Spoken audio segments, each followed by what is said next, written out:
Καλησπέρα και στους φίλους που έχουν συνδεθεί στο live chat, τον Άγγελο, τον Κοσμά, την Λίτσα, τη Γεωργία, τον Χρήστο, τον Διονύση, τον Σας, τον Αντώνη Πρέμο και φυσικά τον Παναγιώτη Μανεφάβα, την Γεωργία Ρουσκάκη, την Αναστασία Ελευθεριάδου, τον Θόδωρο Παντελίδη και όλους τους υπόλοιπους που έχουν συνδεθεί. Να είναι καλά. Ευχαριστώ πάρα πολύ τον Παναγιώτη Μανεφάβα, ο οποίος για ακόμα μια φορά τιμάει αυτό το κανάλι ως μέλος και μάλιστα ως δεξί χέρι του Βασιλιά, το οποίο είναι απλά ένας τιμητικός τίτλος για όσα από τα άτομα επιλέγουν να πατήσουν το κουμπάκι της συμμετοχής και να ενισχύσουν το κανάλι αυτό. Επίσης, όσοι από εσάς θέλετε το κανάλι αυτό να έχει περαιτέρω ποιότητα ανθρώπων, πρέπει να κάνετε ένα like για να μπορέσει ο αλγόριθμος, δυστυχώς έτσι είναι τα πράγματα, έτσι δουλεύει, να κάνετε ένα like για να μπορέσει ο αλγόριθμος να σμπρώξει αυτό το βίντεο σε περισσότερα άτομα για να μπορέσουν να το παρακολουθήσουν με τη σειρά τους και αυτοί οι άνθρωποι. Και φυσικά όσοι θέλετε κάντε κοινοποίηση και εγγραφή στο κανάλι. Λοιπόν, σήμερα θα μιλήσουμε για κάτι πραγματικά αδιανόητο που τρέχει με τις γάτες. Όσοι από εσάς έχετε γάτες, εγώ έχω έξω από το σπίτι μία που την προσέχω. Δυστυχώς δεν μου επιτρέπεται να την πάρω μέσα στο σπίτι. Είναι rules, είναι όροι της νοικοκυράς από πάνω. Φυσικά δεν με πειράζει καθόλου, την έχω απ' έξω και την θεωρώ προστάτη μου, πραγματικά το λέω ότι την θεωρώ προστάτη μου, η γάτα αυτή η συγκεκριμένη, και θα καταλάβετε για ποιο λόγο λέω ότι όντως κάτι παράξενο σημαίνει με τις γάτες, θα τα αναλύσουμε φυσικά όλα αυτά στη συνέχεια. Η συγκεκριμένη γάτα από μωρό που ήταν με ακολούθησε 500 συναπτά μέτρα και το πιο κορυφαίο, περίπου 10 μέτρα πριν φτάσουμε στο σπίτι, πριν μπήκε μόνη της μέσα στην αυλή που μένω, μόνη της, απίστευτο. Λες και ήξερε το σπίτι μου. Απίστευτο, δεν είναι φοβερό αυτό. Η γάτα που ήταν ένα μικρό γατάκι. Ήξερε από πριν ποια είναι η οικία μου. Η οποία, επαναλαμβάνω, ήταν μια γάτα άστεγη 500 μέτρα. 500 μέτρα, γύρω στα 500 με 700 μέτρα μακριά από το σπίτι που μένω εγώ και 10 με 20 μέτρα πριν κάνω την κίνηση να μπω μέσα στο χώρο ή στο προαύλιο όπου κατοικώ, η γάτα ήδη είχε μπει μέσα στον προαύλιο χώρο. Αυτό δείχνει ότι οι γάτες έχουν πραγματικά μια απίστευτη δύναμη, μια απίστευτη ενσυναίσθηση. Όσοι από εσάς αγαπάτε τις γάτες, κάντε φυσικά εγγραφή στο κανάλι. Είμαι από τους ανθρώπους που λατρεύω τις γάτες και φυσικά λατρεύω και τα σκυλιά. Απλά με τις γάτες νομίζω ότι έχω μία, θα έλεγα, περισσότερο, ένα παραπάνω δέσιμο από ό,τι έχω με τους σκύλους. Τώρα, σήμερα θα σας πω για μια καταπληκτική έρευνα, την οποία τη διάβασα σήμερα το πρωί στο techmaniacs.gr. Είναι ένα το οποίο το έχει ανεβάσει ένας κύριος, ο οποίος δεν μπορώ να βρω παραπάνω στοιχεία. Γράφει Βαλάντης Κάπα, δεν γράφει κάτι άλλο. Πριν όμως φτάσουμε στο άρθρο του Βαλάντη και αναλύσουμε το πείραμα το οποίο έγινε, το οποίο δείχνει κάτι πραγματικά απίστευτο για τις γάτες, πριν φτάσουμε σε αυτό, να σας πω δύο λογάκια, μπαμ, για τις γάτες και κυρίως για την αρχαιότητα. Πρώτον, ξέρουμε ότι μία από τις αρχαιότερες οικόσιτες γάτες βρέθηκε σε έναν νεολιθικό οικισμό, μαντέψτε πού. Η πρώτη από τις οικόσιτες γάτες βρέθηκε στην Κύπρο μας. Ένα αυτό. Δεύτερον, στη συνέχεια γνωρίζουμε, εννοείται, ότι οι Αιγύπτιοι είχαν τρομερό σεβασμό στη γάτα, γιατί πρώτον προστάτευε τις καλλιέργειες από τα τροκτικά και εννοείται αργότερα και από τα φίδια, σε δεύτερο χρόνο δηλαδή, από τα φίδια εισβολής, τα οποία είναι πάρα πολύ επικίνδυνα, έτσι θυμίζουμε στις ερήμους, και εννοείται ότι πολύ γρήγορα οι Αιγύπτιοι την θεοποίησαν στο πρόσωπο της θεάς Μπαστέτ και στη συνέχεια έφτασε αυτή η θεοποίηση μέχρι και την εποχή των Πτολεμαίων. Όσο και αν δεν το πιστεύετε, ο σεβασμός που έδειχναν προφανώς και οι αρχαίοι Έλληνες και οι Αιγύπτιοι, αλλά πιστεύω και πάρα πολλοί άλλοι λαοί, ειδικά για την Μπαστέτ, έφτασε μέχρι τους πρώτους, ίσως ακόμα μεταχριστιανικούς αιώνες. Αυτό είναι κάτι το οποίο είναι καταπληκτικό και δείχνει το πόσο τεράστιο ρόλο έχει παίξει η γάτα στον ανθρώπινο πολιτισμό, την κουλτούρα και σαν προστάτης ενεργειακός, πνευματικός. Και θα σας πω κάτι ακόμα. Όταν ήμουν στην Αθήνα και είχα μια γάτα, αυτά δεν τα έχω πει γενικά σε κανέναν, όταν είχα στην Αθήνα μια γάτα οικόσιτη περσική, εντάξει, hands down που λένε και οι Αμερικάνοι, απίστευτο, με ξυπνούσε, αυτό δεν ξέρω πώς το έκανε η συγκεκριμένη, ήταν κάθε πρωί σαν να ερχότανε 6 και 20, 6 και μισή το πρόσωπό της στον ύπνο μου και σαν να μου λέγε ξύπνα, θέλω να φάω. Απίστευτο. Απίστευτο, απίστευτο, απίστευτο. Δεν ξέρω αν ήταν προγραμματισμός που το αμφιβάλλω, το αμφισβητώ, γιατί κάθε φορά ερχόταν η γάτα την ώρα που κοιμόμουν, σαν σε όραμα μπροστά μου και ουσιαστικά ήταν σαν να μου έλεγε ξύπνα ή θέλω να φάω ή θέλω να καθαρίσεις την άμμο μου. Αυτό είναι απίστευτο, είναι καταπληκτικό. Ότι οι γάτες έχουν τέτοια τρομερή ενσυναίσθηση. Τώρα, το ότι ένα όν δεν μπορεί να μιλήσει την ανθρώπινη λαλιά και γλώσσα και δεν μπορεί να μιλήσει όπως μιλάμε κι εμείς, δεν σημαίνει ότι δεν έχει συναισθήματα, ότι δεν έχει κατανόηση και ότι δεν μπορεί να καταλάβει τι νιώθουμε. Ειδικά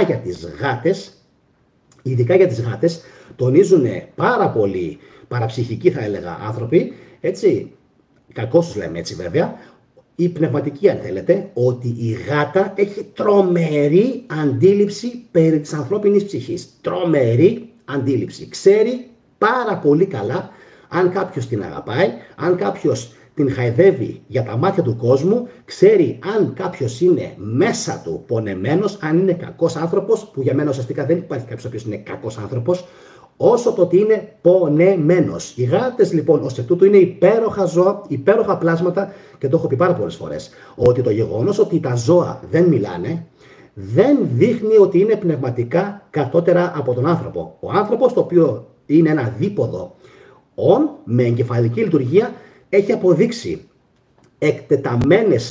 σε εκτεταμένες περιπτώσεις και πάρα πολλές φορές ότι είναι υποδέστερος των ζώων. Απόδειξη η γενοκτονία που κάνουν οι Ισραηλινοί στην Παλαιστίνη, το οποίο για μένα δείχνει για ακόμα μία φορά πόσο πίσω βρίσκεται ακόμα η ανθρωπότητα σε επίπεδο ευαισθησίας και ενσυναίσθησης, ειδικά σε ό,τι αφορά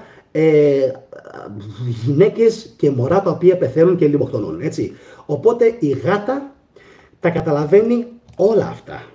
Να το ξέρετε, και είμαι σίγουρος ότι οι άνθρωποι οι οποίοι έχουν κάνει πολύ κακό σε άλλους ανθρώπους, οι γάτες τους αποφεύγουν και οι γάτες από μόνες τους πηγαίνουν σε ανθρώπους οι οποίοι είναι και έχουν καλή διάθεση και είναι καλοί άνθρωποι πραγματικά μέσα τους.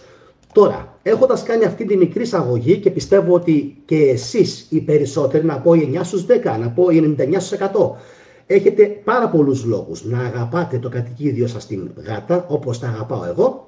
Πάμε να δούμε τι καταπληκτικό αναφέρει η έρευνα που έκανε ο Πίτερ Πόγκρατς και θα πάθετε πραγματικά την πλάκα της ζωής σας. Ακούστε, γιατί αποδεικνύει ότι η γάτα, για κάποιον λόγο, φαίνεται πως δεν ανήκει ούτε στον στερεό κόσμο, ούτε στον υγρό κόσμο. Πάμε όμως να δούμε τι γράφει το άρθρο και εγώ έχω σταχυολογήσει και θα σας μεταφέρω τα σημαντικότερα από αυτή την έρευνα. Από εκεί και πέρα εσείς βγάλτε μόνοι σας τα δικά σας συμπεράσματα και φυσικά και μόνοι σας έχετε ήδη μία άποψη σχηματισμένη για τις γάτες. Πάμε λοιπόν να ξεκινήσουμε να δούμε τι λέει το άρθρο.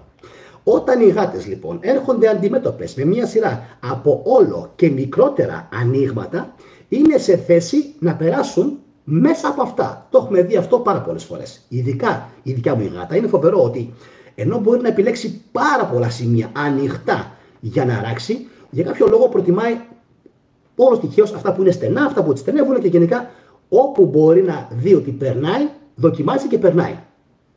Κάτι τέτοιο δείχνει ότι εκτός από το γεγονός, αναφέρει έρευνα, ότι οι γάτες εμφανίζουν ορισμένες ιδιότητες των υγρών, αυτές παρουσιάζουν και μια σχετική αυτογνωσία για το μέγεθός τους. Δεν ξέρουμε αν έχει να κάνει με το πείραμα δοκιμή της γάτας ή αν έχει να κάνει και με την ενσυναίσθηση και την ευαισθησία του σώματός τους. Πώς δηλαδή αντιλαμβάνονται οι γάτες τον χώρο γύρω τους και το σώμα τους και μπορούν δηλαδή να προκαλέσουν αυτές τις πραγματικές αλλαγές ουσιαστικά στην μάζα τους και να κάνουν αυτή την αλλαγή. Και συνεχίζει. Η διαπίστωση αυτή από τον Πίτερ Πόγκρατς του Πανεπιστημίου Eötvös Loránd στην Ουγγαρία συμβάλλει στην κατανόηση της αίσθησης του εαυτού της γάτας, μία βασική παράμετρος για την αξιολόγηση των γνωστικών ικανοτήτων ενός συγκεκριμένου είδους. Και συνεχίζει. Η ρευστότητα των ελουροειδών πάντα απασχολούσε την επιστήμη. Το 2014, μία δημοσίευση του φυσικού Marc Antoine Fardin έδειξε ότι με την πάροδο του χρόνου οι γάτες προεξέχουν ή αν θέλετε αλλάζουν το σώματος, προσπαθώντας να προσαρμοστούν στο σχήμα των δοχείων στα οποία απομονώνονται. Εν ολίγης, η έρευνα καταλήγει να τοποθετήσει τις γάτες στην κατηγορία των άμορφων στερεών, όχι ακριβώς στερεό, αλλά ούτε και υγρό. Απίστευτο, απίστευτο. Και συνεχίζει. Η έρευνα του Πόγκρατς διεξήχθη για να διαπιστωθεί αν οι γάτες αποδεικνύουν επίγνωση του σώματός τους και φυσικά τι μέγεθος έχουν. Το 2019 συμμετείχε σε μια παρόμοια έρευνα σε σκύλους, η οποία διαπίστωσε ότι προσέχοντας να εισέλθουν σε διάκαινα πολύ μικρά για το σώμα τους, οι σκύλοι γνωρίζουν το μέγεθός τους και χρησιμοποιούν αυτή τη γνώση για να πάρουν συγκεκριμένες αποφάσεις, οι οποίες παίζουν φυσικά ρόλο στην εξέλιξή τους. Ο Πόγκρατς σχεδίασε λοιπόν ένα πείραμα που να ταιριάζει σε ένα περιβάλλον άνετο για τις γάτες, επειδή είναι κάπως ανεξάρτητες και αυτόνομες, και ουσιαστικά τις έβαλε το πείραμα να γίνει στο σπίτι. Η διάταξη αποτελούνταν από σανίδες με κομμένα ανοίγματα, η πρώτη σειρά με διαφορετικό πλάτος και η δεύτερη με διαφορετικό ύψος στα σπίτια των αφεντικών τους, καθώς οι γάτες είναι πάρα πολύ δύσκολες, το επαναλαμβάνω, με τον χώρο τους και θέλουν να είναι εκεί που έχουν μάθει να αράζουν. Τώρα, πάμε στο αποτέλεσμα. 30 από τις 38 γάτες που επιλέχθηκαν ολοκλήρωσαν το πείραμα και τα αποτελέσματα της συμμετοχής τους ήταν ιδιαίτερα αποκαλυπτικά για τους ερευνητές. Και συνεχίζουμε. Γιατί? Για τις περισσότερες από τις τρύπες και τα διάκαινα, οι γάτες πέρασαν χωρίς δισταγμό μέχρι το αφεντικό τους στην άλλη πλευρά, ακόμη και όταν η τρύπα είχε το μισό πλάτος του σώματός τους. Όμως για τα πάνελ διαφορετικού ύψους, οι γάτες έδειχναν δισταγμό αν το άνοιγμα ήταν μικρότερο από το ύψος τους και μάλιστα αναζητούσαν εναλλακτικές λύσεις, όπως το να πηδήξουν εντελώς πάνω από το πάνελ. Έχουν δηλαδή τρομερή ενσυναίσθηση προφανώς του σώματός τους και των χαρακτηριστικών τους και κατά πόσο μπορούν να περάσουν μέσα από κάποια συγκεκριμένα αντικείμενα. Η συμπεριφορά λοιπόν αυτή εμφανίστηκε συχνότερα στις ψηλότερες γάτες, γεγονός που υποδηλώνει ότι η επίγνωση του μεγέθους του σώματος παίζει ρόλο στην λήψη αποφάσεων.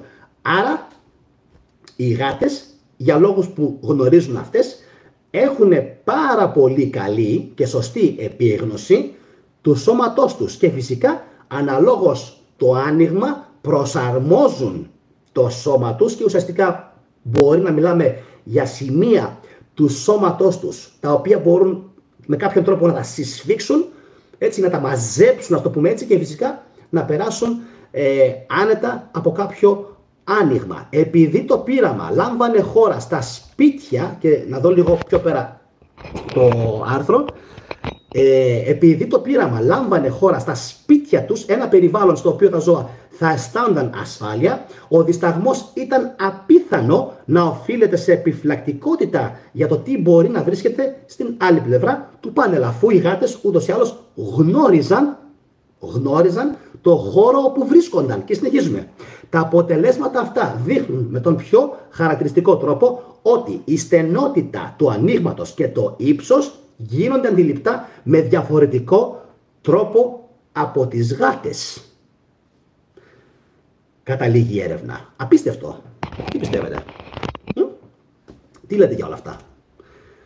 Είναι πραγματικά εντυπωσιακό το πόσο νοημοσύνη έχει μια γάτα. Έτσι. Πραγματικά εγώ εντυπωσιάζομαι. Δηλαδή, μένω άναυδος. Ας αφήσουμε το χωροταξικό. Το χωροταξικό είναι κάτι το οποίο η γάτα λίγο πολύ το κάνει με το σώμα της. Έτσι. Από εκεί και πέρα όμως, αυτό που αντιλαμβάνεται κανείς είναι ότι η γάτα αντιλαμβάνεται πάρα πολύ καλά τον χώρο στον οποίο βρίσκεται. Αντιλαμβάνεται επίσης πάρα πολύ καλά τι σημαίνει σπίτι, τι σημαίνει οικία, τι σημαίνει οικοδεσπότης, ακόμα και αν κάποιοι φυσικά εννοείται ότι λένε ότι αυτό δεν ισχύει και ότι οι γάτες είναι κάπως ανεξάρτητες και ότι οι γάτες θα φύγουν. Δεν το έχω παρατηρήσει εγώ αυτό το πράγμα. Οι γάτες εκτιμάνε πάρα πολύ τους ιδιοκτήτες τους και τα αφεντικά τους, όμως οι γάτες εμφανίζουν μια τάση η οποία θα λέγει κανείς πως είναι λίγο πολύ παρόμοια και με τις γυναίκες. Δηλαδή, μην τις πληγώσεις. Μην τις πληγώσεις. Οι γάτες, αν τις πληγώσεις, θα στο κρατήσουν. Αυτό να το θυμόσαστε. Οι γάτες, αν τις πληγώσεις, θα στο κρατήσουν. Δεν υπάρχει περίπτωση να σε συγχωρήσουν. Για μένα προσωπικά, η γάτα είναι ίσως ένα από τα ίσως και πιο συναισθηματικό ακόμα και από τους ανθρώπους. Τουλάχιστον από μερικούς ανθρώπους. Είναι ένα από τα πιο συναισθηματικά όντα πάνω στον πλανήτη. Νομίζω πως η ιστορία που ανέφερα στην αρχή με το γατί που ήρθε μόνο του, 500 μέτρα με ακολούθησε, με 700 μέτρα, και μπήκε μόνο του στην αυλή μου γνωρίζοντας το σπίτι, είναι πραγματικά καταπληκτικό. Επίσης, να σας υπενθυμίσω στην ταινία Constantine, για όσους από εσάς την έχετε δει, μιας και μιλήσαμε στην αρχή του βίντεο, να το δείτε ολόκληρο όσοι μπήκατε τώρα, μιας και μιλήσαμε στην αρχή για την Αίγυπτο και για την Bastet, εννοείται πως θα μιλήσουμε και για την ταινία Constantine, η οποία πραγματικά έχει εντυπωσιάσει όσοι την έχουν δει, διότι σε αυτήν φαίνεται ο Keanu Reeves βλέποντας και κοιτάζοντας, αν μπορώ καλά να θυμηθώ, μέσα στα μάτια της γάτας, μπορούσε ουσιαστικά να μεταφερθεί, αν θέλετε, στον κάτω κόσμο, στον Άδη. Ή, νομίζω, εντάξει, κάποιοι μπορεί να λέγανε και έτσι, στην άβυσο ή στην κόλαση, αλλά για κάποιον λόγο που δεν ξέρω πώς το έχουν σκεφτεί αυτό οι άνθρωποι, φαίνεται ότι η γάτα είναι ένα είδος ενδιάμεσου ζώου ανάμεσα σε αυτόν τον κόσμο και τον άλλο κόσμο. Κάπως παράξενο. Επίσης, να σας πω ότι έχει τύχει να δω γάτα στον ύπνο μου, και όχι απλά να την δω στον ύπνο μου, έχω δει γάτα στον ύπνο μου, η οποία ουσιαστικά ήταν σαν να προσπαθούσε να επικοινωνήσει μαζί μου. Επίσης, να πω ότι πολλές φορές όταν περνάω στεναχώριες και όταν δεν είμαι καλά, πάλι, και αυτό μπορεί να ταιριάζει και με δικά σας εμπειρία, πάλι θα τύχει να έρθει γάτα στον ύπνο μου. Και εδώ πραγματικά θα ήθελα να δω αν κάποιος στο live chat έχει ζήσει μια παρόμοια εμπειρία με μένα σε αυτό το ζήτημα. Όταν δηλαδή κάποιος δεν είναι καλά, έρχεται η γάτα ή που είχε βοηθήσει ή που είχε αγαπήσει, έρχεται στον ύπνο του και είναι ουσιαστικά σαν να του δίνει παρηγοριά. Σε πλησιάζει με έναν τρόπο που μόνο η γάτα μπορεί φυσικά να το κάνει, ακόμα και στον ύπνο σου, και σου δίνει κουράγιο να προχωρήσεις στη ζωή σου. Αυτό που μόνο του δείχνει ότι όταν αγαπάς και όταν φροντίζεις και δίνεις αγάπη, ακόμα και σε ένα όνομα όπως είναι η γάτα, είναι το μόνο σίγουρο ότι θα στο επιστρέψει πίσω. Θα στο επιστρέψει πίσω. Κάποιοι που λένε ότι η γάτα ξεχνάει, νομίζω θα διαφωνήσω κάθετα και οριζόντια μαζί τους. Κανένα όν δεν ξεχνάει. Ούτε ο σκύλος, ούτε η γάτα ξεχνάει. Άποψή μου. Ούτε ο σκύλος, ούτε η γάτα ξεχνάει. Απλά ο σκύλος είναι λίγο πιο, όχι ακριβώς, δεν θα τον έλεγα, ούτε υπόδουλο ούτε πυθύνιο. Είναι λίγο πιο με το αφεντικό του, εκεί. Η γάτα είναι λίγο πιο ανεξάρτητη, αλλά δεν πάβει να δίνει πάρα πολύ αγάπη στον ιδιοκτήτη της. Έτσι. Και φυσικά είναι και πνευματικός προστάτης. Το έχουν πει πάρα πολύ αυτό το πράγμα. Ότι τι. Σκεφτείτε ένα πράγμα. Λοιπόν, ότι η γάτα με τον τρόπο της, αυτό έχει πολύ μεγάλη σημασία, η γάτα με τον τρόπο της λένε ότι γίνεται αγωγός για την αρνητική ενέργεια, ώστε ουσιαστικά να την πάρει και να φύγει, να εξαφανιστεί η αρνητική ενέργεια από το χώρο σου. Διαβάζω λίγο σχόλιο του Παναγιώτη Μανιφάβα, να είσαι καλά Παναγιώτη, ο οποίος γράφει: αυτόν τον χρόνο ο αρχηγός των γατιών που έχω έδιωξε έναν άλλο γάτο. Μόλις με έβλεπε ο εξόριστος γάτος, ερχόταν και τριβόταν, τον χάιδευα και τον τάιζα. Μετά ξαναήρθε μετά από κάτι μήνες. Καταπληκτικό το σχόλιο του Παναγιώτη. Να είσαι καλά Παναγιώτη. Εγώ θα πω μονάχα κάτι το οποίο με έχει εντυπωσιάσει πάρα πολύ. Κάθε φορά που έρχεται άλλη γάτα να φάει στο σπίτι, τσουπ, έρχεται η δικιά μου, η Μόρι την έχω ονομάσει, η Μόρι, και αμέσως αισθάνεται την ανάγκη να υπερασπιστεί την αγάπη μας, τον δεσμό μας και την εστία. Και δεν αφήνει άλλες. Και είναι καταπληκτικό ότι ενώ πριν, προσέξτε τώρα κάτι απίστευτο, αυτό πάλι μόνο οι γάτες. Πριν να αποκτήσω σταθερά, προσέξτε, σταθερά, έξω από την πόρτα μου την Μόρι, έτσι, έξω από την πόρτα, έξω από το σπίτι. Εντάξει, την ταΐζω, κοιμάται έξω από το σπίτι, της έχω φτιάξει και ένα μικρό σπιτάκι για να μην κρυώνει και όλα αυτά. Προσέξτε, μέχρι τότε έρχονταν 5-6 διαφορετικές γάτες. Τις τάιζα, τις πότιζα, έφευγαν. Προσέξτε, με το που ήρθε η Μόρι, οι υπόλοιπες σχεδόν έκαναν τον πεγκί και δηλαδή εξαφανίστηκαν. Είναι απίστευτο, σαν να τις παραχώρησαν τη θέση. Και ένα ακόμα, όταν ήρθε η Μόρι ήταν και μικρή. Ήταν δηλαδή το σοδούλα, έτσι, πολύ μικρή. Όσο καιρό ερχότανε και έτρωγε, δεν πάτησε το πόδι της καμία άλλη γάτα. Απίστευτο. Απίστευτο.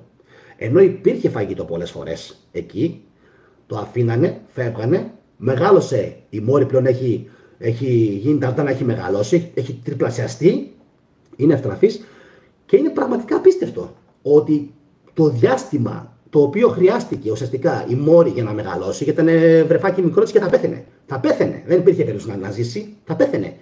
Οι άλλες οι γάτες όλες εξαφανίστηκαν, έκαναν χώρο, φοβερό έτσι, δεν υπάρχει. 5-6 γάτες έρχονταν, μόνο αυτή έμεινε τώρα. Δηλαδή και τώρα έρχονται περιστασιακά οι άλλες οι γάτες, έτσι, που και που, τσεκάρουν να δουν, είναι εκεί, δεν είναι εκεί, έρχονται και φαντάζομαι, πιστεύω ότι όλοι έχετε καταλάβει τι γίνεται. Με το που έρχεται μία άλλη γάτα και πάω και την αγαπάω, στο καπάκι θα έρθει η δικιά μου και θέλει ακριβώς το ίδιο πράγμα. Δηλαδή θέλει να την αγαπήσω, θέλει να της δώσω χάδια. Λοιπόν, νομίζω ότι αυτό το βίντεο ήταν ένα από τα καλύτερα που έχω κάνει, πραγματικά το λέω έτσι. Μου άρεσε πάρα πολύ. Με εντυπωσιάζει πάρα πολύ ο κόσμος των ζώων, όλα τα ζώα, τα περισσότερα ζώα τα αγαπάω. Έχω λατρεία στους ελέφαντες, στα κοάλα, στα σκυλάκια, στις γάτες, ρινόκερους, με τρομάζουν λίγο οι αλιγάτορες να πω την αλήθεια, πρόβατα, κατσικάκια, δηλαδή όλα τα ζώα μου αρέσουν. Έχω φυσικά κάποια τα οποία έτσι με εντυπωσιάζουν και μου αρέσουν πάρα πολύ, τα οποία τα σέβομαι και τα αγαπάω πιο πολύ και εννοείται ότι αυτό που με εντυπωσιάζει, το λέω για άλλη μια φορά, είναι οι καταπληκτικές ενέργειες που αισθάνονται και φυσικά όλο αυτό το γατοσυναίσθημα που βγάζουν, το οποίο νομίζω ότι είναι μοναδικό και δεν μπορώ να το συγκρίνω με τις τίγρεις, γιατί δεν είχα ποτέ τίγρη για πέτ. Να τα αγαπάτε όλα τα ζώα. Αυτή είναι η συμβολή μου, να τα αγαπάτε όλα τα ζώα, να τα σέβεστε τα ζώα, όσο μπορείτε να τα προσέχετε, όσοι έχετε οικόσιτα να προσέχετε, να είσαστε εντάξει με τα θέματα, γιατί πλέον ο σκύλος και το οικόσιτο το οποίο έχει ο γάτος είναι περισσότερο από παιδί. Ο νόμος έτσι τα βλέπει περισσότερο από παιδί και φυσικά δεν χρειάζεται ένας νομοθέτης να μας είναι πάνω από το κεφάλι μας με το βούρδουλα. Νομίζω ότι μόνοι μας πρέπει να μπορούμε να δίνουμε ελεύθερα την αγάπη μας στα ζώα και να μην τα κυνηγάμε και να μην τα καταδιώκουμε.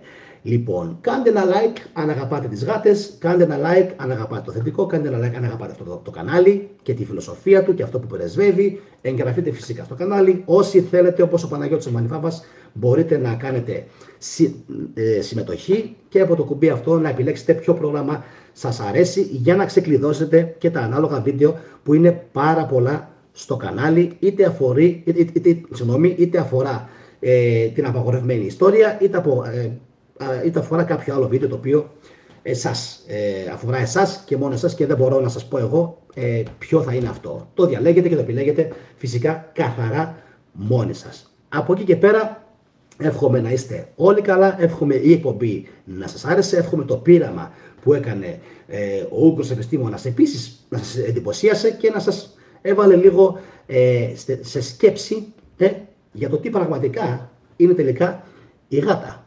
Στερεό, υγρό, πνευματικό, λίγο απ' όλα. Αυτά από μένα. Καλή συνέχεια σε όλους, εύχομαι να είστε πάντα καλά και πάντα φυσικά να περνάτε όμορφα είτε με είτε χωρίς τις γάτες και τους σκύλους σας. Καλή συνέχεια σε όλους, να είστε καλά. Καληνύχτα, γεια σας.